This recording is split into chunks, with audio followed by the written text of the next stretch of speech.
말씀은 구약 시편 제57편입니다. 57편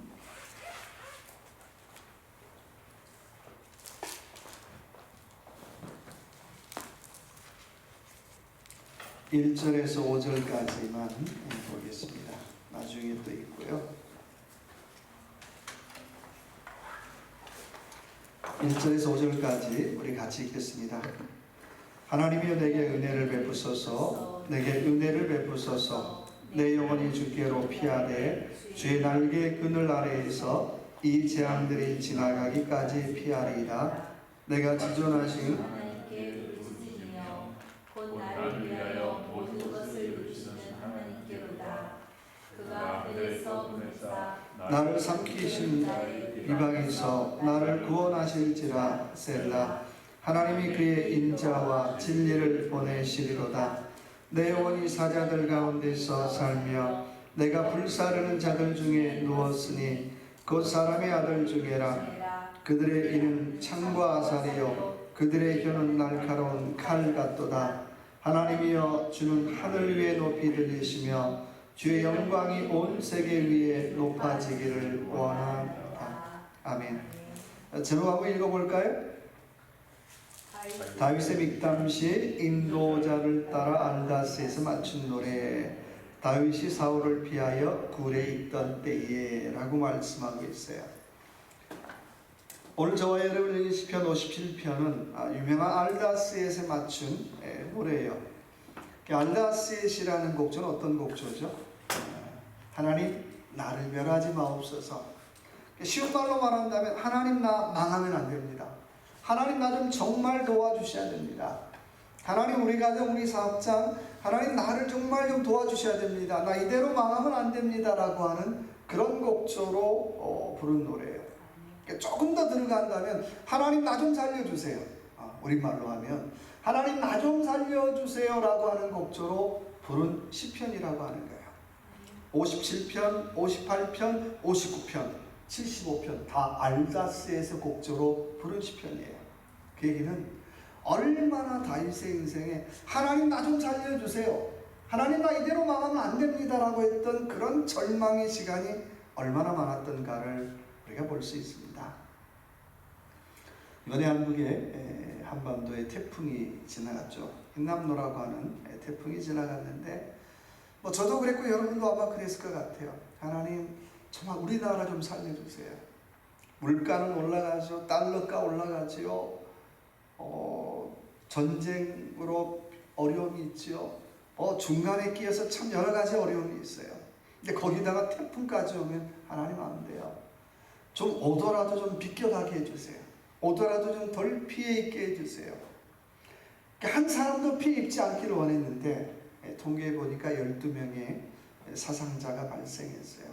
더 많은 산업시설들이 피해를 입었습니다. 아마 흰남노 태풍이 올 때에 많은 분들의 마음에 그런 마음이 있었을 것 같아요. 빨리 좀 지나갔으면, 빨리 좀 지나갔으면, 제발 좀 피해 없이 지나갔으면, 그런 바람들 있었을 것 같아요. 오늘 다윗도 사울을 피해서 굴로 들어갔어요. 근데 마침 사울이 다윗을 찾으려고 사방으로 돌아다니는 거예요. 아마 굴 속에서 다윗의 심정이 그랬을 것 같아요. 아우 사울이 빨리 좀 지나갔으면, 이 사울이라고 하는 태풍이 좀 빨리 지나갔으면, 이 사울이라고 하는 고난이 빨리 좀 지나갔으면, 이 사울이라고 하는 역경이 좀 빨리 좀 지나갔으면 하는 바람으로 오늘 다윗은 그 굴 속에서 하나님 앞에 숨죽여 지냈을 것 같아요. 우리는 인생을 살면서 내가 원하지 않지만 수없이 많은 태풍들을 만나요. 마치 사울이라고 하는 태풍들을 만나요. 사업장에서요, 가정에서, 직장에서, 또 자녀들을 통해서 어느 날 갑자기 사울이라고 하는 태풍이 슉 지나가더라는 거예요. 근데 그 태풍들을 볼 때마다 하나님 좀 살려주세요. 하나님 살려주시고 이 태풍이 좀 빨리 지나가기를 원합니다. 우리 가정에, 우리 사업장에, 우리 직장에 이 사울이라고 하는 태풍이 좀 빨리 지나가게 해주세요. 그런 고백할 것 같아요. 또 우리가 54번 교회로 이사하면서 우리 똑같은 기도 제목 가지고 있잖아요. 하나님, 우리 교회 좀 살려주세요. 우리 교회 좀 살려주세요. 우리 목사님 좀 불쌍히 여겨주세요. 우리 집사님 좀 불쌍히 여겨주세요. 우리 권사님 좀 불쌍히 여겨주세요. 하나님, 이 어려움을 우리가 잘 지나가길 원합니다. 하나님 도와주세요. 우리가 주변을 보면요, 참 하나님이 도와주어야 될 사람, 하나님이 살려줘야 될 사람이 얼마나 많은지 몰라요. 그 중에 하나가 누구예요? 바로 내 자신이잖아요. 하나님 살려주세요. 이번에 드림교회 목회자를 참빙하는데 정말 뉴저지에서 굉장히 큰 교회를 사역했던 목사님이 이력서를 냈어요. 참 제가 궁금했어요. 그렇게 큰 교회를 다니다가 왜 이렇게 꼭 작다는 표현은 그렇지만 몇백 명, 1000명 가까운 교회 다니다가 저기 작은 교회 오실 수 있겠나? 그래서 좀 전화를 해봤어요. 목사님 오실 수 있겠습니까? 그 교회는 왜 사임하게 됐습니까? 근데 목사님 특별한 문제가 사임한 게 아니라요, 좀 당회와의 갈등이 있었던 것 같아요. 그리고 사임을 하고 좀 금방 다른 교회로 또 이렇게 임지가 날 줄 알았던 것 같아요. 근데 하필이면 사임할 때가 그 유명한 코로나 때에 사임을 했어요. 그래서 조금만 좀 지나면 괜찮겠지. 1년이 지나도 2년이 지나도 3년이 지나기 시작했어요. 내가 원치 않았는데 엉뚱하게도 어떻게 코로나라고 하는 태풍을 만나서 목사님 제가 안 해본 일 다 해봤습니다. 명색이. 그 동네에서는 일을 못하니까 어떻게 해요?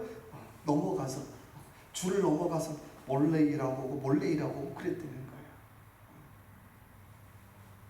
거예요. 자기의 사역이 정말 산산이 부서지고 말았다는 거예요.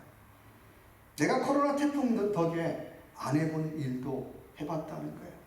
목사님, 참 제가 사는 게 고단했습니다.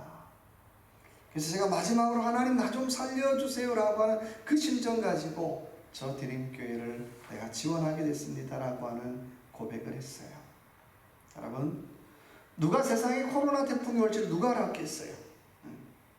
누가 그런 일들이 올지 누가 알았겠어요? 지금도 우리는 어때요? 그 코로나라고 하는 태풍이 빨리 좀 지나갔으면 하는 바람들 우리는 갖고 있어요. 자, 그런데요, 1절 한번 볼까요? 1절요. 하나님이여 내게 은혜를 베푸소서 내 영혼이 주께로 피하되 주의 날개 그늘 아래에서 이 재앙들이 지나가기까지 피하리다. 자, 오늘 다윗이 그 사울이라고 하는 태풍을 맞이하면서 세상에서 제일 안전한 곳이 어디라고 고백하는 거예요?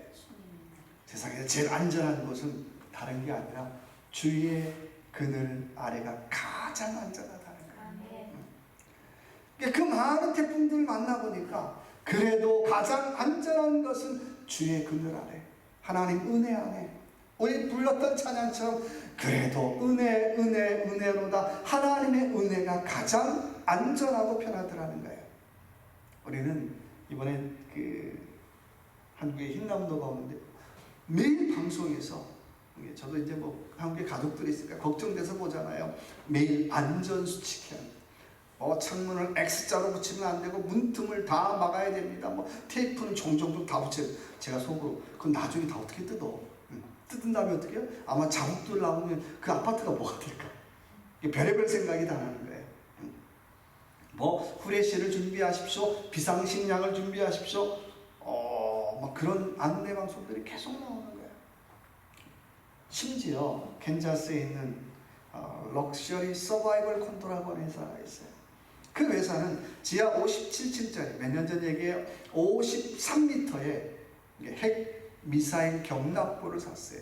14층짜리, 지하 14층짜리 럭셔리 콘도를 지었어요. 한 채에 그때는 200만 불인데 지금 300만 불이 넘는데요. 이미 한 달 만에 다 팔렸고요. 심지어는 한국 사람도 문의를 해왔대요. 너무 잘 팔리니까 이번에 어떻게 다시 그 옆에다가 한 채 더 짓는데요. 지하로. 선전은 핵전쟁이 일어나도 문제 없습니다. 산사태가 일어나도 문제가 없습니다. 어떤 자연재해로부터 끄떡 없습니다. 그 서바이벌 콘도의 선전 멘트예요. 근데 그 서바이벌 콘도에 들어간다고 해서 안전할까요? 안전할까요? 그 서바이벌 콘도에 들어가도 만약에 그의 마음이 불편하고 그의 마음이 두려움이 있다면 그 콘도 속에 들어가도 어떻게 해요? 이것도 무너지는 거 아니야? 이거 무너지면 어떻게 해요? 그냥 지하니까 그냥 묻히는 거 아니야? 별의별 생각도 안 할 것 같아요. 여러분, 세상에 제일 안전한 곳이 오늘 다윗은 주의 날개 그늘 아래라고 고백하고 있어요. 오늘 57편을 보면 59편처럼 똑같이 이렇게 시작해요.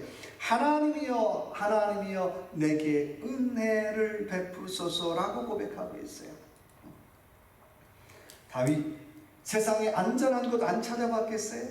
돈, 권력, 세상에 안전한 것 다 찾아봤는데 소용없더라는 거예요. 그래서 다윗이 최종적으로 내리는 결론은 뭐예요? 하나님이여 하나님이여 하나님이여 내게 은혜를 베풀어 주소서. 하나님 돈도 권력도 하나님 소용없었어요. 하나님 나 좀 살려주세요 라고 고백해요. 세상이 정말 안전한 곳은 지하 54m 그 서바이벌 콘도가 아니라 하나님의 날개 그늘 아래가 제일 안전한 곳이라고 고백하고 있습니다. 여러분, 늘 얘기하는 것처럼 세상에 재물, 권력 내가 지킨다고 지켜지던가요? 하나님이 지키셔야죠. 우리가 예배를 드리고 교회 밖으로 나가는 순간 우리는 수없이 많은 사고의 위험 속에 있어요. 이 도로 얼마나 위험해요. 그렇잖아요. 제가 사는 페스코 카운티는요, 한 달에 한 번은 헬기가 뜨는 것 같아요. 계속 막 뜨면서 뭔가를 추적하는 거예요. 그만큼 위험하다는 거예요. 요즘 인기 있는 남자들이 많이 배우는 일 중에 하나가 뭐냐면 총기 사용법을 많이 배운대요. 이제는 경찰도 못 믿겠다는 거예요. 내가 어떻게 해요? 내 가족은 내가 지킨다. 유행이래요. 정말 안전한 곳이 없더라고 하는 것입니다. 이런 세상에 저와 여러분이 정말 안전하게 보호받을 수 있는 곳이 있다면 오늘 하나님이 보호해 주셔야, 하나님이 지켜주셔야, 하나님이 내 사업장, 내 가정을 지켜주시고, 하나님이 내 인생을 지켜주시고, 하나님이 내 사랑하는 자녀들을 지켜주시고, 하나님이 내 교회를 지켜주셔야 그때 우리가 고백할 수 있는 고백이 뭘까요? 내가 하나님 품밖에 없습니다. 하나님 그늘밖에 없습니다. 하나님 은혜밖에 없습니다라고 우리는 고백하지 않을 수 없다라고 하는 거예요. 한번 옆에 분에게 한번 그렇게 인사할까요? 주님 품이 가장 안전한 곳입니다라고 한번 인사합시다. 주님 품이 가장 안전한 곳입니다. 예. 두 번째는 2절의 말씀 볼까요? 내가 지존하신 하나님께 부르짖으며 곧 나를 위하여 모든 것을 이루시는 하나님께로다. 자, 두 번째 하나님 어떤 하나님입니까? 하나님 어떤 하나님이에요? 모든 것을 이루어 주시는 하나님이라는 거예요. 내가 하나님 나 좀 살려주세요라고 딱 부르짖었더니 어떻게 해요? 딱 타이밍을 맞춰서 나를 위해 어떻게 해요? 모든 것을 이루셨다라고 고백하고 있어요. 기가 막힐 타이밍이죠. 여러분, 은혜가 뭡니까? 라고 하면 저는 타이밍이라고 생각해요. 타이밍. 그렇잖아요. 타이밍이 안 맞으면 모든 게 다 어긋나잖아요. 저희 교회가 이사하는 것도 어떻게 해요? 타이밍. 공사하는 것도 타이밍. 저는 마음에 조금 그런 마음이 있었어요. 공사가 너무 빨리 돼도 안 되는데. 왜냐면 제가 줄 돈이 없잖아요. 그렇잖아요. 교회도 안 팔렸을 때니까. 근데 하나님이 타이밍에 딱 맞게 교회도 팔리게 해주시고 또 교회 공사도 시작하실 것 같아요. 만약에 제가 부동산 브로커 받고 160, 170 준다니까 욕심 부렸다가 어떻게 해요? 아무것도 안 될 수도 있어요. 타이밍이 안 맞는 돈은 내 인생에 별로 유익하지가 않아요. 돈도 타이밍에 맞아야 은혜가 되는 거예요. 시간도 타이밍에 맞아야 은혜가 되는 거고요. 그렇잖아요. 문제가 무엇입니까? 라고 질문한다면 문제는 어떻게 그 타이밍이 안 맞는다는 것이 문제예요. 근데 그 타이밍 누가 정하는 거예요? 하나님이 정하시는 거예요. 여러분, 저와 여러분이 뭘 하겠어요? 할 수만 있다면 하나님의 타이밍에 내가 뭐 해야 됩니까? 맞춰요. 아이 목사님, 하나님의 타이밍에 내가 맞춘다는 게 뭡니까? 라고 질문한다면 비유가 좀 이상한데요. 이렇게 비유하면 어떨까 싶어요. 골프공에 골프채의 스팟이 딱 맞는 느낌. 여러분 좀 아시죠? 저는 초보니까. 그렇잖아요. 한 게임 할 때 한 두세 번 그런 저는 느낌이 있어요. 와, 이런 느낌이구나. 이것 때문에 골프 하는구나. 근데 하나님의 타이밍이 맞는다는 것도 딱 그런 느낌 같아요. 이게 하나님의 타이밍에 맞는 것 같아. 이런 느낌이구나. 이런 기분이구나. 골프공에 그 골프채의 스팟이 딱 맞는 순간 어떻게 해요? 공이 기분 좋게 날아가잖아요. 그리고 와, 내가 이 맛에 내가 골프하지. 똑같은 거예요. 신앙생활 할 때 내가 이 맛에 내가 신앙생활하지 라고 고백할 때가 언제인가요? 하나님의 타이밍이 어떻게 해요? 딱 맞을 때. 와, 내가 이 맛에 신앙생활하지. 내가 이 맛에 내가 기도하지. 내가 이 맛에 내가 찬양하지. 내가 이 맛에 하나님 앞에 예배하지. 그런 고백들이 있잖아요. 그런데 언제 우리가 하나님의 타이밍에 잘 맞출 수 있습니까? 골프는 뭐 하면 돼요? 힘 빼면 스팟을 잘 맞잖아요. 똑같아요. 우리가 하나님 앞에 뭘 뺄 때요? 힘 빼면 하나님의 타이밍에 잘 맞더라는 거예요. 내가 힘 딱 주는 순간, 아유, 내가 할 수 있지. 내가 능력이 있지. 아직도 내가 힘 주는 순간, 힘 주는 만큼 어떻게 해요? 영적인 슬라이스, 영적인 후 제대로 못 가더라는 거예요. 왜 그렇습니까? 자꾸 내가 힘을 주는 거예요. 근데 내가 어떻게, 하나님 나 좀 살려주세요. 하나님 우리 사업장 좀 살려주세요. 하나님 뭐 체면이고 뭐고 내가 무슨 체면이 있겠어요. 하나님 우리 자녀들 좀 살려주세요. 하나님 우리 교회 좀 살려주세요. 하나님 나도 좀 살려주세요. 그렇게 고백할 때에 하나님의 어떻게 타이밍에 딱딱 맞더라는 거예요. 어쩌면 하나님의 타이밍 맞춘다는 그런 거잖아요. 힘 빼는 순간 내가 기도한다는 것도 찬양한다는 것도 예배한다는 것도 따지고 본다면 뭐예요? 하나님 앞에 뭐 하는 거예요? 힘 빼는 거잖아요. 힘 빼는 거. 아이고, 내가 그전에는 이게 최고인 줄 알았는데 아이고 아니네. 다시 힘 빼는 거고, 내 생각 고쳐먹고요, 내 마음 고쳐먹고요, 내 뜻을 고쳐먹고 힘 빼는 거잖아요. 힘 빼는 순간 하나님의 타이밍에 딱딱딱 맞기 시작하더라는 거예요. 그때 맛볼 수 있는 게 뭐예요? 하나님의 은혜의 장타라는 거예요.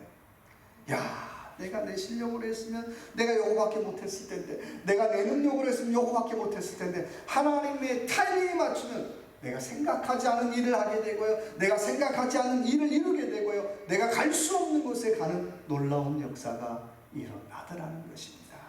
그래서 여러분, 우리 교회 형편을 보고요, 야, 이거 뭐 될까? 걱정하지 마세요. 분명한 건 목사는 능력이 없어요. 능력이 없는데 중요한 건 내가 누구 타이밍에, 하나님의 타이밍에 맞추기만 하면 되는 거예요. 장타는 누가 날려? 목사가 날리는 게 아니라 하나님께서 하시더라는 거예요. 야, 이 교회가 이런 일을, 이 교회가 이런 역사를, 이 교회가 이런 일들을 해냈더라는 거예요. 그래서 원하기는 저와 여러분의 삶 속에 하나님의 타이밍에 맞춰서 내 자녀들의 삶 속에 은혜의 장타가 나오고, 내 사업장에 은혜의 장타가 나오고, 내 직장에 은혜의 장타가 나오고, 나의 신앙생활에 은혜의 장타가 나오는 저와 여러분의 삶이 되시길 주님의 이름으로 축원합니다. 자, 4절 볼까요? 또요. 자, 내 영혼이 사자들 가운데 살며 내가 불사르는 자들 중에 누웠으니 곧 사람의 아들들 중에라. 그들의 이는 창과 화살이요 그들의 혀는 날카로운 칼 같도다. 자, 6절 볼까요? 그들이 내 걸음을 막으려고 그물을 준비하였으니 내 영혼이 억울하도다. 그들이 내 앞에 웅덩이를 팠으나 자기들이 그 중에 빠졌도다. 자, 그런데요, 내가 은혜로 살기를 원하는데 여전히 세상은, 또 이웃들은, 주변에는 나를 어떻게 가만 놔두지 않아요. 어쩌면 우리의 삶은 가만히 보면 사자들 가운데서 어떻게요? 있는 것하고 똑같다는 거예요. 여러분 상상해 보세요. 동물의 왕국 보면 사자들 어떻게 해요? 막 수십 마리가 있는데 거기에 내가 떨렁 있다고 생각해 보세요. 자칫 잘못하면 목숨 잃잖아요. 어쩌면 우리 인생은 정말 교회 밖을 나서는 순간, 가정 밖을 나서는 순간 어떻게 그런 위기 속에 우리는 살아가요. 우리의 직장도, 우리의 사업장도, 우리의 삶도 마찬가지라는 거예요. 또 주변에서 좀 어떻게 해요? 좀 열심히 잘 살고 싶은데 6절의 말씀 보니까 나를 위해서 뭘 준비해요? 내 걸음을 막으려고 뭘 준비했대요? 그물을 준비했다는 거예요. 야, 집사님 잘 사십니다. 격려해주고 지지해주고 기도해주는 게 아니라 어떻게 해요? 내 가는 길을 막으려고 어떻게 해요? 그물을 딱 준비했다는 거예요. 여러분, 그물은 뭐하는 도구예요? 그물은 물고기 잡는 거나 새 잡는 거나 짐승 잡는데 덫으로 쓰는 거잖아요. 그 얘기는 나를 뭘 취급한다는 거예요? 나를 사람 취급 안 한다는 거예요. 여러분, 세상이 그렇잖아요. 나는 이 사람에게 인간적으로 정말 해주면 어떻게 리스판스가 사람으로 오는 게 아니라 어떻게 해요? 지금 잘 나가는 거 좀 배가 아프니까 어떻게 해요? 그물을 쳐야지. 언제까지 그렇게 되다가 또 그물을 쳐야지. 이러는 게 세상이라는 거예요.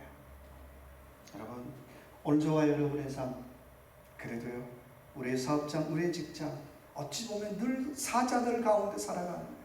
내가 좀 잘 나가면 내가 또 열심히 하려고 하면 할수록 어떻게 해요? 내 앞에 내 걸음을 막으려고 그물을 치는 사람들이 많더라고 하는 거예요.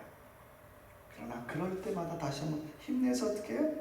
하나님의 은혜의 타이밍을 기다리며 또 은혜의 타이밍을 기대하며 나아갈 수 있는 저와 여러분의 삶이 되시길 주님의 이름으로 축원합니다. 자, 마지막 7절 볼까요? 7절 봅시다.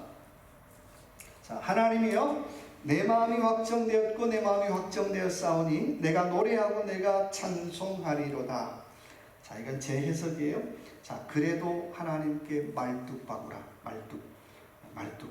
내 영혼이 확정되고 확정되었사오니, 이 말은 뭐예요? 나는 틀림없습니다. 나는 흔들리지 않습니다. 누굴 향해서는요? 하나님을 향해서는 나는 틀림없습니다라고 고백하는 거예요. 세상 누가 얘기해도 나는 어떻게 해요? 흔들리지 않습니다. 쉬운 표현으로 하면 나는 주님 앞에, 하나님 앞에 말뚝 박겠습니다라는 고백이에요. 그런 사람의 고백이 8절에 보니까 내 영광아 깰지어다 비파야 수금아 깰지어다 내가 뭘요? 새벽을 깨우리로다.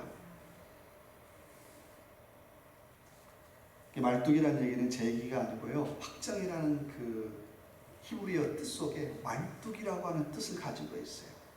신앙이 무엇입니까? 힘들어도 자꾸 누구한테 말뚝 박는 거예요? 하나님 앞에, 말씀에, 기도에, 찬양에 말뚝을 박는 거예요. 저는 방이지만 군대 훈련 받다 보니까요, 그 훈련을 잘 받는 친구가 있어요. 이런 친구에게 꼭 그 간부들이 와서 꼬시는 얘기가 하나 있죠. 뭐라고 얘기해요? 야, 너는 위아래가 다 군대 체질이야. 너는 바깥에 나가면 개고생해. 너는 군대에서 어떻게 해요? 말뚝 박아야 돼.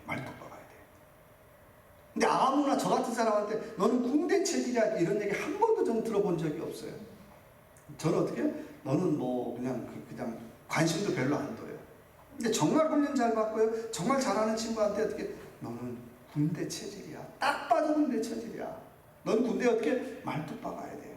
그 말에 속아서 실제로 하사관에 응모하고 중사, 상사, 간부가 되신 분들도 많잖아요. 여러분, 이거 군대 얘기잖아요. 저와 여러분이 신앙생활하면서 혹시 이런 얘기 들어보신 적 있습니까?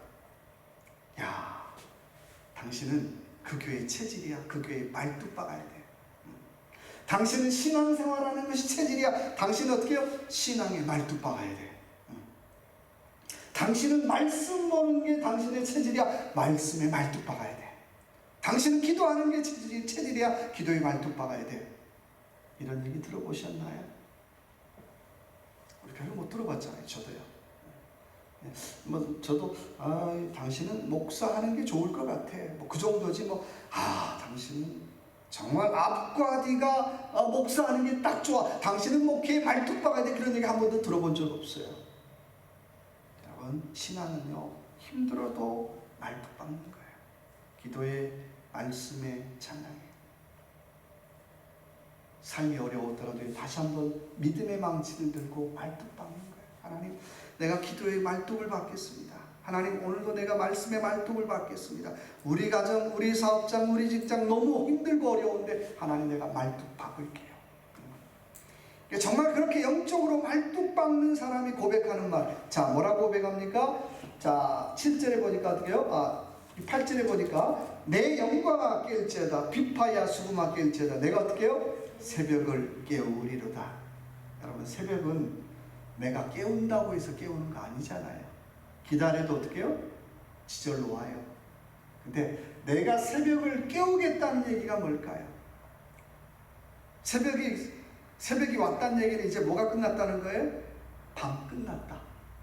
영적으로 본다면 고생 끝났다, 고난 끝났다, 어려움 끝났다는 얘기예요. 근데 내가 새벽을 깨우겠다는 얘기는 나 그냥 앉아서 그냥 가만히 있다가 새벽 기다리는 게 아니라 내가 적극적인 마음으로 어떻게 해요? 새벽을 기다리겠다는 거예요. 여러분, 이런 사람은 바로 어떻게 해요? 오늘 말씀처럼 기도하는 것이 체질이고 말씀 보는 것이 체질이고 정말 어떻게 해요? 주님 앞에 날마다 말뚝을 박는 사람이에요. 원하기는 저와 여러분의 삶 올 한해 또 얼마 남지 않았지만 정말 그런 얘기 좀 들어봤으면 좋겠어요. 아유, 정 목사, 당신은 기도하는 게 체질이야. 당신은 목회하는 게 체질이야. 당신은 말씀 보는 게 체질이야. 당신은 섬기는 게 체질이야. 당신은 예배하는 게 체질이야. 그런 말 들으면 얼마나 좋을까요? 성원하기는 저와 여러분의 삶 정말 좀 이런 체질이야. 그래서 다시 한번 하나님 앞에 또 주님 앞에 믿음의 말뚝들을 세워가는 그런 저와 여러분의 삶이 되시길 주님의 이름으로 축원합니다. 같이 한번 기도합시다. 기도할 때 이런 기도했으면 좋을 것 같아요. 하나님, 나 좀 살려주세요. 하나님, 나를 통해서 하나님 이루어주세요. 우리 가정 사업자 하나님, 다시 한번 내가 기도의 말뚝을 또 섬김의 말뚝을 하나님 앞에 예배의 말뚝을 내가 받겠습니다 라는 마음으로 다시 한번 주여 한번 외치고 같이 한번 기도드리겠습니다.